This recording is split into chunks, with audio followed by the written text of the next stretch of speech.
Hey guys, welcome back to this channel. In this video, I'll be showing you guys how you can remove grayscale on photos in Canva.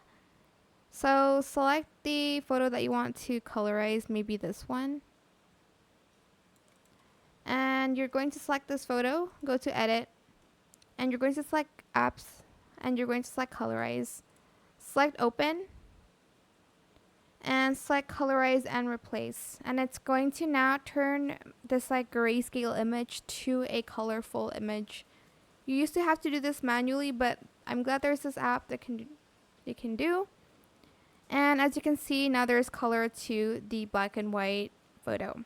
I hope this tutorial was helpful for you guys. Don't forget to like, comment, share. Also subscribe to this channel if you haven't done that already.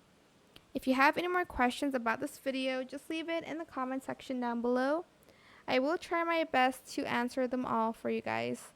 And if you found this video helpful, please click the thanks button as well. That is it for this video. Thank you so much for watching. Bye.